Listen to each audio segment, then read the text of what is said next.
You can have a party like that. Thank you.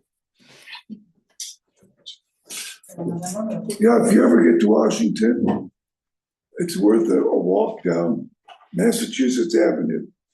That's known as Embassy Row. And there's little buildings which represent the embassies of many of the smaller nations, Africa and Asia. But when you get to the end of Massachusetts Avenue, there's a huge facility. That's the British Embassy. And if you go at night, they have a giant picture window. And inside, there's an illuminated portrait of them. Oh, it was the Queen when he was there, yeah? I presume they were Charles. Anyway. That's impressive. I'm going to be. How far away from it are you when you see this thing? Way back in there? Or? Yeah, well, not that far. Oh, yeah? It's, anyway, we're not here for that. But Embassy, British in Washington. yeah, it's a huge. That's why they could have that big garden party.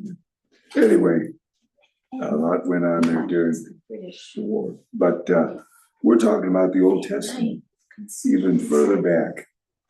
And we have talked about the details of the reign of so many of the kings of Judah, leading up to the final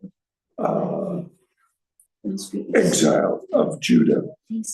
And we talked about Asa, we talked about Jehoshaphat, Joash, Hezekiah, we've talked about in the past. We remember Hezekiah as a good king. We remember him as a man who God told him he was going to die. And he prayerfully and tearfully asked God for more time. And God gave him 15 years. And during that time, one of the things that happened was that the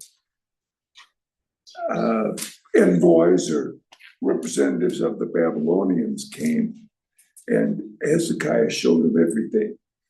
And the prophet, it came to him and kind of implied maybe he shouldn't have done that. That would just make the Babylonians want to grab that stuff when they became powerful. And he told Hezekiah that the nation would fall, but not in his lifetime. And so he said, it's not in my lifetime. So anyway, but we remember him as a reformed man, as one who purified the temple. He sought to unify the nation religiously. And anyway, he sent representatives from Judah into Israel to try to get the people to come to the Passover. Many of them laughed at his representatives. And that's kind of the way it is today. We invite people to come to be a part of God's fellowship. In many cases, some people laugh at that, and some people criticize. Probably the great majority of people just ignore it. Just ignore it. Anyway, what else? Oh. Evidently, he wasn't as great at being a father because his son was like the total opposite. Yeah. Says he did much evil.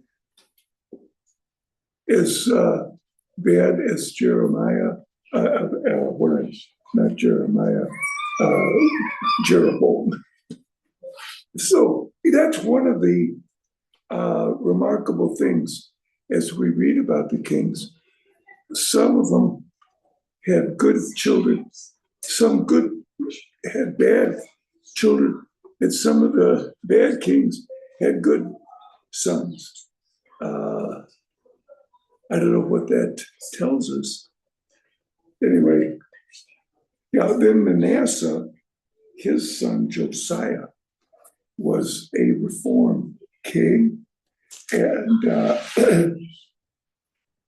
in chapters 34 and 35 of Second Chronicles, he purged the high places, got after the Baal worship, repaired the temple. Evidently, they just allowed the temple to get into disrepair whenever there was a king that wasn't interested in that. But Josiah, at the end, entered into a battle with the Egyptians that he should have stayed out of. And then, if you've got a Bible like mine, at the end of Second Chronicles, they label these, King Josiah, King Manasseh. So then, if you turn to the last page, they've got a whole bunch of them: Jehoahaz, Jehoiakim, Jehoiachin, Zedekiah, and they don't give much time to them. Those were kings who were influenced by the Babylonians and had very short reigns. But anyway, what I wanted to say is that there seems to be a kind of a pattern among so many of the kings. We talk about what sins of the evil kings and even some of the good kings are recounted in Second Chronicles. Now, we could read about the fact that even in their reforms, they only partially, so many of them, they say, he did a good job, but he didn't really clean house. He didn't get rid of the high places. He didn't stamp out all the worship of Baal. They still worshiped these idols in some places.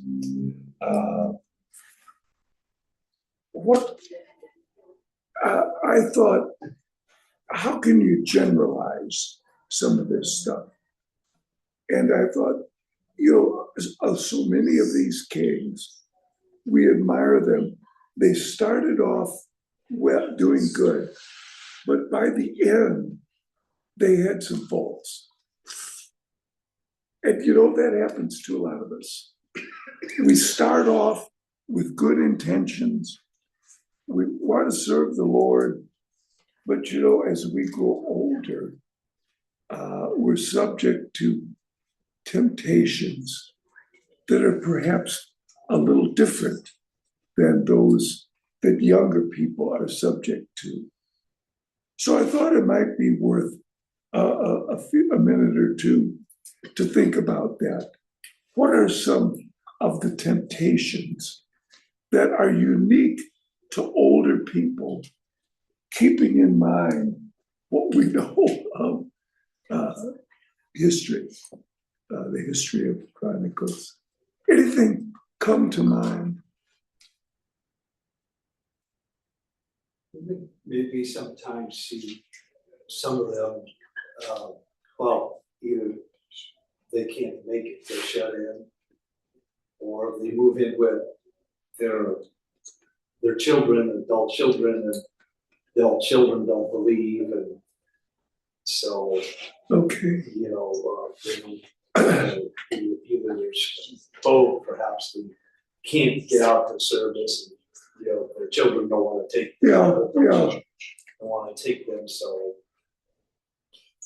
they just kind of like not care in some cases. You're talking about sometimes a situation where an older person, by reason of health or by reason of circumstance, just kind of loses interest. Yeah. And that can happen. That's why I brought it up. we're the young people over age 35 in this class. So we need to kind of look at our lives and our situations. Sometimes the focus becomes health. And instead of like King Asa, he had health problems with his feet. He didn't think to turn that over to God. He sought relief of the physicians. And a lot of us have a lot of medical appointments that we go to. But do we think to always think about and turn over those concerns to God through We prayer? also, older, you get set in your ways Okay, and you're not open to change okay, or maybe looking at something in a different way. You think, oh, the old ways are the best, or you go, oh, in the good old days, we did this or that. And, you know, God's word doesn't change, but sometimes the way to, the best way to pass it on, maybe that could change. okay, Or, learning. you know, we ourselves change. So I think that's one thing that that happened. We think we know the best way Okay, because we've had all this experience. yeah, I think that was true of a lot of these kings. As they grew older, they just, relied on themselves. Like King Uzziah, he wanted to offer sacrifice. The king wasn't supposed to. He was supposed to be the Levites, but he went ahead and did it, and ended up with leprosy because of that. But yeah, that's one of the things that, well, I've got the answers because I've lived a long time. The world changes. God has the answers, but we need to approach that with humility and be willing to learn. Young people don't have all the answers. Old people don't necessarily, older people don't necessarily have all the answers either. Anything else? The major issue is, you can see that as we are saying right now, is pride. Because when they leave out to extend it, they think that now they want to boast on themselves and think, I am the one who is leading. So whatever I will do, you cannot intervene or those kind of things. So the pride and the neglecting of the temple issues, those kind of things are very serious in the eyes of the Lord. If you, apart from adultery, setting up pagan worship, those kind of things, try to take them to another extent that they normally forgot where they are coming from. And all they want to put themselves in a certain category that people to see them above everyone else. But in all, God wants you to submit to Him, that no matter whom you are, He is above you. But the moment you want to raise yourself for people to see that you are the one, then the pride is taking you to another step, which is wrong. Yeah. I think some of the kings just bring them down. Pride. Often it's pride. One thing that as I was thinking about this, I remembered a few years ago, maybe more than a few years ago, here at the church, we had programs of visitation. We took communion to a lot of our older people who couldn't get out, who were shut-ins. And so I thought, sometimes the temptations may come about because of isolation. It just lack of communication. And that's something that we as members of the church can be a part of dealing with. We had, like I say, a program where a couple of people would go to the homes of some of the older people who couldn't get out and talk with them and serve them the Lord's Supper. We don't do that anymore. And I wonder if that wouldn't be a blessing, not only to the older folks who might be a little bit isolated, but also to those who did the visiting. I know it was a blessing to me to be a part of that at that time. I was one of the visitors. But anyway, that would be something to think about. Stay in contact. I guess that's one of the bottom line exhortations. You could do that now electronically. You could visit in person, but you could also call or email or text or some of those other crazy things, right? With social media, they call it. What's that? X. X. Instagram. I've heard of these things, but is X, is it? Twitter? Is that Twitter? X is the I former don't know what Twitter. it is. Is it? Okay. Anyway, do we take advantage of those things? Anyway, I just, as we look back at these kings, they did a lot of good. I think that is very important. The topic we just raised, visiting the old age, Yeah, giving them Lord's Supper, Sundays, or something. Those are things that we normally do. But it's quite serious that since I came here, I never noticed that anyway, and I did not ask. But where we are coming from, that's what we normally do every Sunday. We have a group that change. Maybe if you go visit the elders this week, somebody else will go next week. yeah. Every pleasant Sunday, once we take a Lord's Supper, they have to take a Lord's Supper too. Yeah. But now, as we are saying, electronic, once we have our Lord's Supper in the way it is right now, if we can serve them those kind of Lord's Suppers, and electronically, we can communicate with them for them to take the Lord's Supper too. Yeah. That will be very good. If we can go back and then practice it, Yeah. I think it's good. Yeah. Some of us visited nursing homes for decades, and When I was a little girl growing up here, every Sunday we would go to that nursing home. yeah. There was only one church member at that nursing home, Josephine. My family was really close to her. Yeah. But we had a service there, and then the other residents would come, like at 4 o'clock in the afternoon. Yeah. I remember that when I was a little girl. Yeah, it sticks within. That was what, Winston Manor. Yeah, that's right. And we went to Oak Park, and I think I was one of the visitors along with Dan and Matt.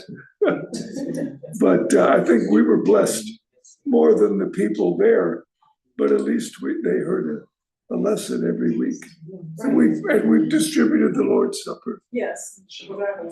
So It didn't end until COVID came. then they told us we couldn't come Right. because of COVID. And we just, they said, well, we'll call when you can, and we just kind of let it go. But it was an effort to maintain communication. Anyway, what else? What is the purpose of the book of 2 Chronicles?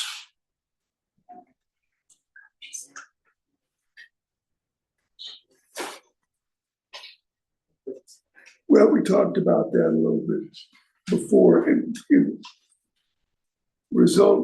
ends with the fall of the nation and the capture by the Babylonians.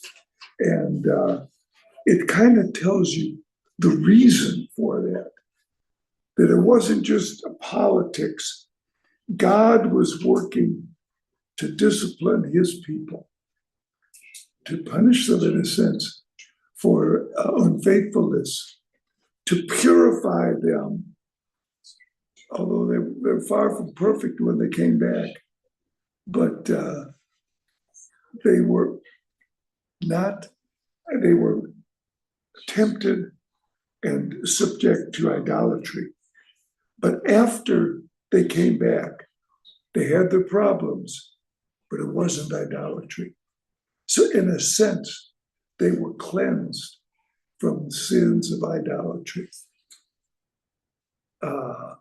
Anyway, so that it was God's work. Second Chronicles provides the background for the restoration, which we're going to read about, and God's plan to purify his people. So, any more comments on Second Chronicles? Well, that with Cyrus at the end is encouraging people to return back to, Yes. return back to the, place of origin, return back. Things are freely forgiven and to rebuild and restore. Yeah. The land employed its Sabbath rests. All the time of its desolation, it rested until the 70 years were completed in fulfillment of the word of the Lord spoken by Jeremiah. Somebody has said they hadn't kept the Sabbath years when they were supposed to stop planting and let the land rest. Well, God imposed the Sabbath rests for 70 years, and the land did rest, the soil in a sense did rest. In the first year of Cyrus, king of Persia, so we jump forward from the Babylonian Empire is conquered by the Persian Empire, as we'll read in Daniel, or the Medo-Persian Empire, and Cyrus is there. In order to fulfill the word of the Lord spoken by Jeremiah, the Lord moved the heart of Cyrus, king of Persia, to make a proclamation throughout his realm and to put it in writing. This is what Cyrus, king of Persia, says: "The Lord, the God of heaven, has given me all the kingdoms of the earth, and he has appointed me to build a temple for him at Jerusalem in Judah. Any one of his people among you, may the Lord his God be with him, and let him go." So Does this mean that he actually was a believer in that's God the interesting as question. the one God? Or was he just one God among many that Cyrus believed in? Was he a monotheist, or was this just his personal God that let the nations believe what they want? We don't know. Well, it's hard because, the Bible portrays Cyrus using, he just doesn't say God, I mean, he uses God's covenant name, Yahweh, but the ancient inscriptions seem to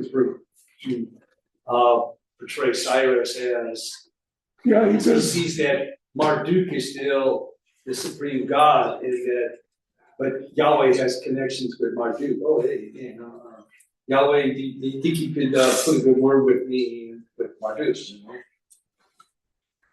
And so that's, the Bible has this, and then there's this inscription, so only in the end. yeah. How did the Lord move his heart? Was it because he looked at some of the historical documents and read about Daniel? I mean, we don't know. But you're right, he uses the word Yahweh, which Patrick was talking about. The reason you could tell it, if you read the final, this is what Cyrus, king of Persia, says: "The Lord," it's capital L, capital O, capital R, and capital B. That's a signal that our English translators saw the word Yahweh there. By the way, if you have some of the older translations, what will you find? Jehovah. Jehovah. That's the way the older people transliterated that word Yahweh, which is a funny word. They saw a Y as a J. So anyway, so Jehovah is also a translation of Yahweh.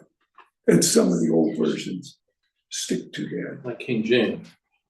Uh, I think King yes. James deals with Jehovah. So not as consistently as the American Standard Version did in 1901. NIV wouldn't have Jehovah. No, That's the most it's popular dropped version now. in later decades. Anyway, All right, well, that leads us into the next book. Yeah, we wish we knew more about the life and the heart of King Cyrus. God is using him, certainly. He would say, well, I just made this decision all by myself, for my reasons, probably. But don't know if he really was a monotheist. But it ushers us into the book of Ezra. And we have just about those very same words in Ezra chapter 1. Who was Ezra? Anybody need a sheet about Ezra? Everybody got one last time. he's a scribe, wasn't It says he was a A priest. priest and a scribe. It's interesting, sometimes at the very beginning of a book, they'll talk about the author. There's I think those commentators now today accept the author of Chronicles, Ezra, and Nehemiah as the same person. I don't know, Ezra and Nehemiah were different people, but Right, but the work is compiled by one man. okay, yeah. One editor. I mean, I got. Now, in the book of Ezra, we don't really meet Ezra until chapter 7. After these things, during the reign of Artaxerxes, king of Persia, Ezra, son of Seraiah, and it gives his background and his ancestors, all the way back to the son of Phinehas, the son of Eleazar. So he's descendants of the high priest. It doesn't specifically say that he was the high priest, and the reason he's not introduced until chapter 7 is because the stuff we read from chapters 1 through 6 cover an earlier return. The return, just as the capture and exile occurred in waves, so the return occurred in waves. The first one during the reign of Cyrus. Then Ezra doesn't come along until the reign of Artaxerxes. So those who studied it suggest that the captivity occurred about 586 BC. Some of, what are the way? Cyrus lived about 539 BC. And so he ordered the return in the second year of his reign. And so Nehemiah and Ezra, they don't come till later. Maybe the original return, 538 BC. Ezra doesn't come until 458 BC, 80 years later. So anyway, but somehow you're right, all of this history is attributed to him. So he's, well, and Nehemiah mentions him also. He's right up there with Nehemiah. He's seen as a great leader. Yes, he's a contemporary of I Nehemiah, believe he led a group of people back to Jerusalem, right, to rebuild the city. right, Then Nehemiah followed him to rebuild the walls once the city was established. right. So they worked together a lot in Yes. Jerusalem in that period. So he's very significant that way. Nehemiah comes first before Ezra. Well, Nehemiah. I don't know about that, but Outstanding. I think I read that it comes 7 years after Nehemiah. We'll check. well, He's a contemporary of his. yeah, We learn a lot about leadership from him and Nehemiah. right, That's what they're known for. right. Principles that still hold true today. So what period, so that's Ezra. What period does the book of Ezra cover? We're just saying, the first return in chapters 1 through 6. Ezra is his return, chapters 7 through 10. And then there were subsequent also. So what does this cover? If you read the book of Ezra, it contains what? To some extent, a bunch of lists of names and numbers of people who came back. So that's very interesting to read about all those people. You learn about the ancestry of Ezra. It also contains a bunch of letters. Somehow, whoever put this thing together got a hold of copies of letters and liked to quote them in their entirety. Some of the letters relate to letters written back to the king. Is somebody trying to call us? It was the one I recorded. Okay. Anyway, some of the letters are letters to the king or emperor complaining about the Israelites and what they're doing. And some of the letters are saying, yes, we found the records where Cyrus did say they could build the temple. So now you're ordered to not only let them build the temple, but help pay for it too. Use some of the taxes over there. So that must have kind of upset the local Well, they had a lot of enemies. people. You read that, Jews Right. always had enemies. Right. This is the case, they have enemies when they go back to try to rebuild the city and the walls and all that stuff, so that's something they had to overcome. See that in the letters of that. So when those thousands and thousands of people were exiled to Babylon, who lived there? Who lived in that land of Palestine? Probably nobody. Well, there were a remnant of the Israelites, the poorest of the people. They did. Yeah, they didn't take every single person, they didn't round up every single person. But in the northern part of the country, the former nation of Israel, who lived there?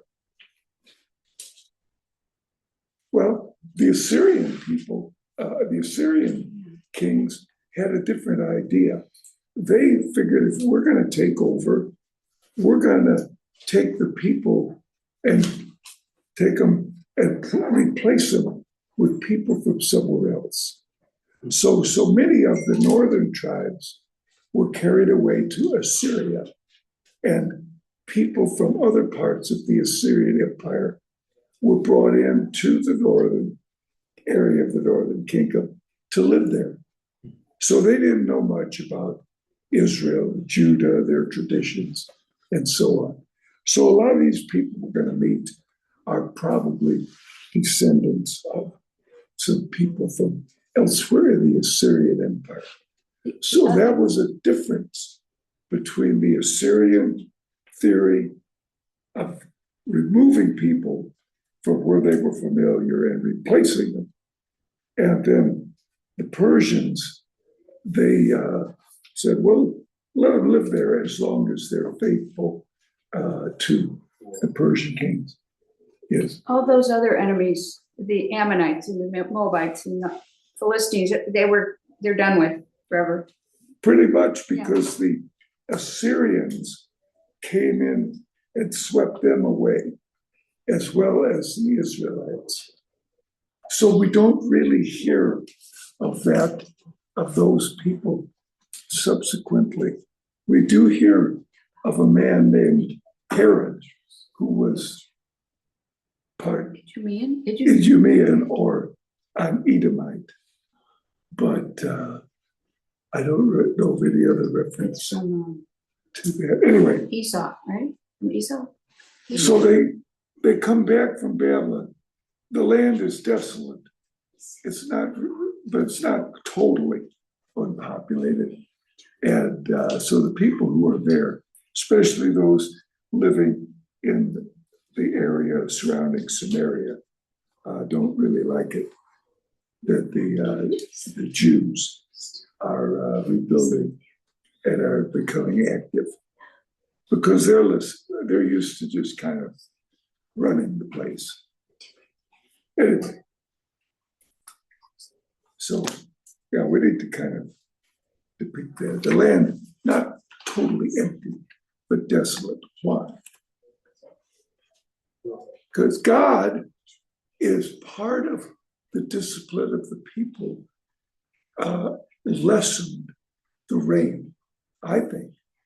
I think that the land of Israel was a lush place a few millennia ago, like 2,000 years ago, is what I'm saying.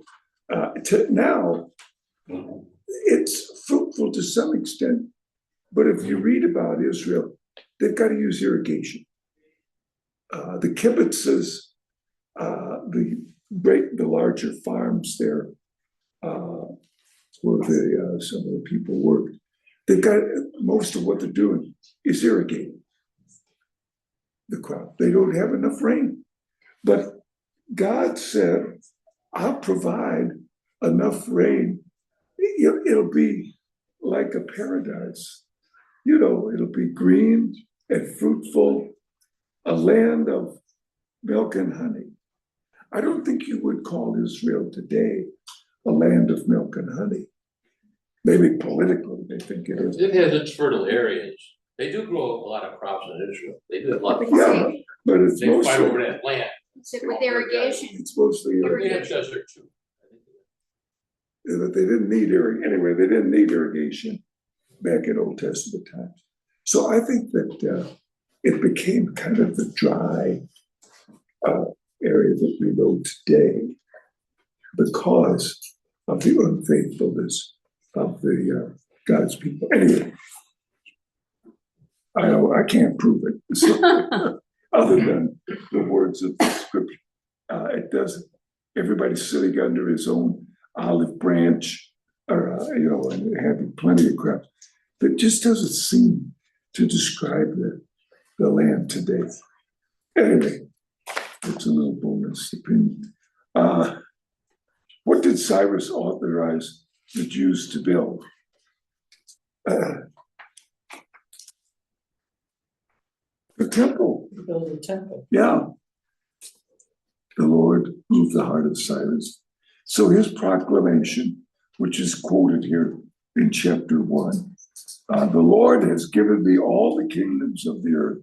Well, a lot of them. The Persian Empire extended from Europe to Asia. And anyway, like not necessarily India, but the northern. Anyway, he's appointed me to build a temple for him at Jerusalem in Judah. Any one of his people, may his God be with him. Sounds like this guy is pretty good. Let him go up to Jerusalem and build the temple of the Lord, the God of Israel, the God who is in Jerusalem. Sounds like he's talking about Joey. And the people, who are- Almost sounds like he's a believer, doesn't it?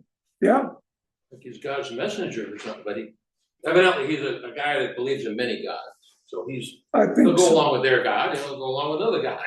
I think And that's right. it works, whatever works best, you know?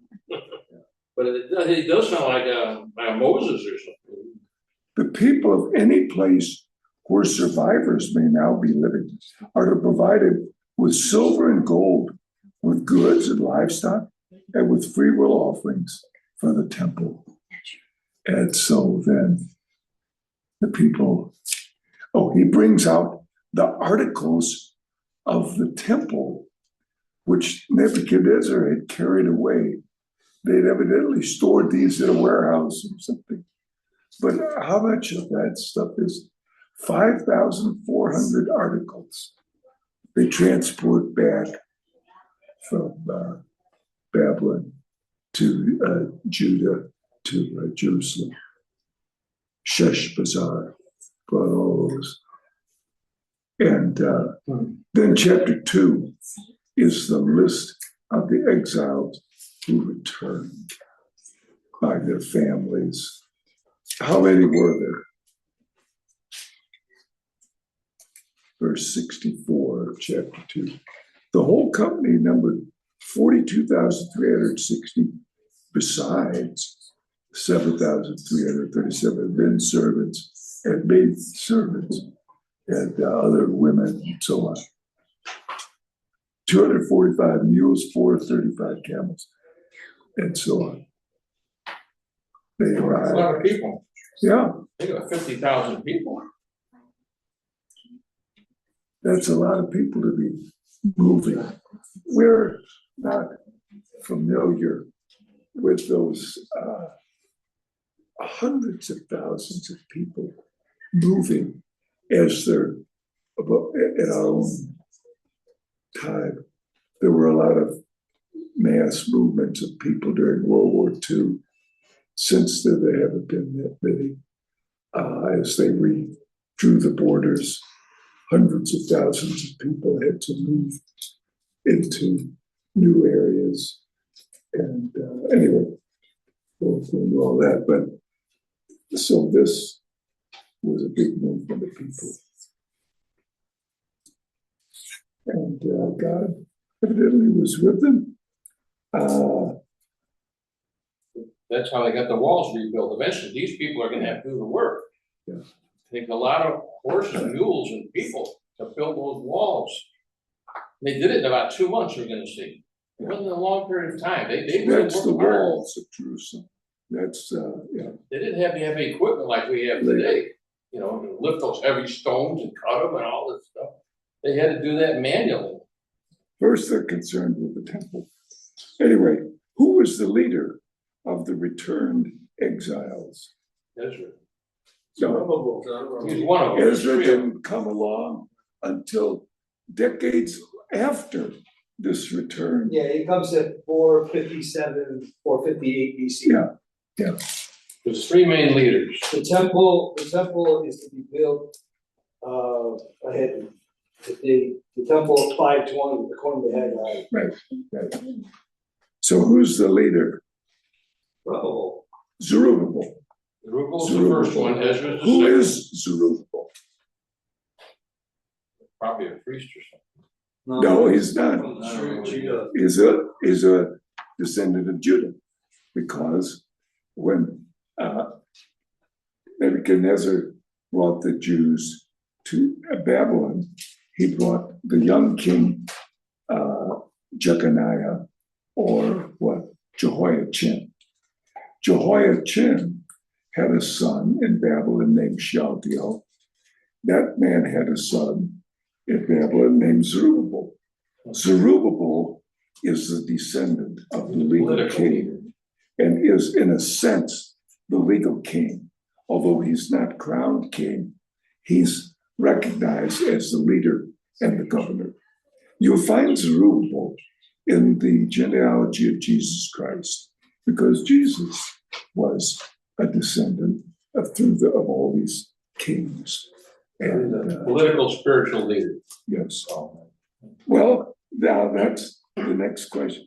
So when the temple is completed, there's a lot of writers recognize it and call it Zerubbabel's temple.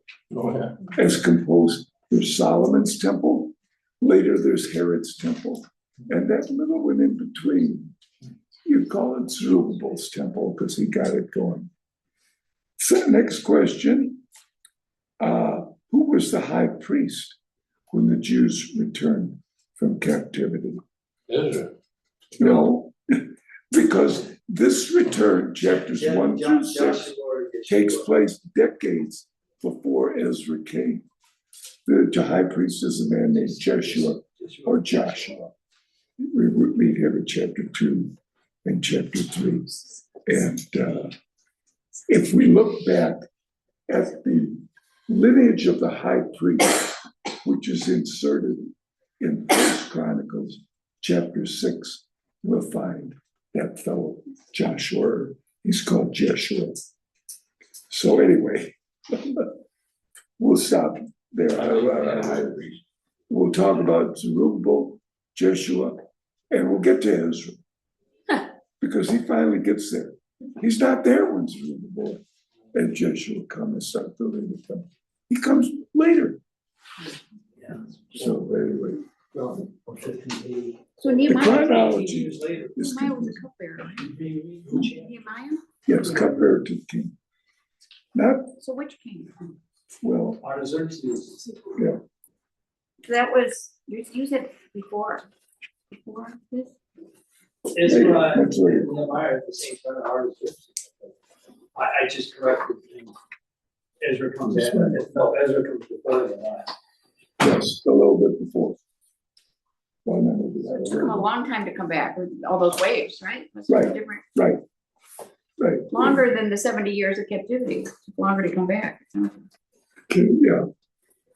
That's why it's a little tough to identify the 70 years. Where does it measure from? Yeah, they had 3 waves at least going, right? At least 3 coming back. Okay.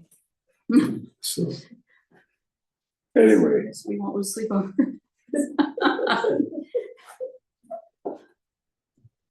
Interesting. Interesting Yeah. history. Yeah, he was amazed too, just the Interesting fact that history. those objects from the temple were not destroyed. There's- yeah, They must have been. God cared for all of that stuff. That's A lot amazing. of detail, great detail. Yeah, Those were from Solomon's time, We right? don't think of them that way. that's a tough question. Okay. Because so many of the kings, when they were threatened, were told they took all the valuables out of the Lord's house and sent them to Ben-Hadad. Brother. And did they subsequently make more, or did they hide some? It's hard to say that those were necessarily Okay. from Solomon's time. There were periods of dearth and there were periods of prosperity. Oh. During the reign, well, Interesting history, it should strengthen our faith.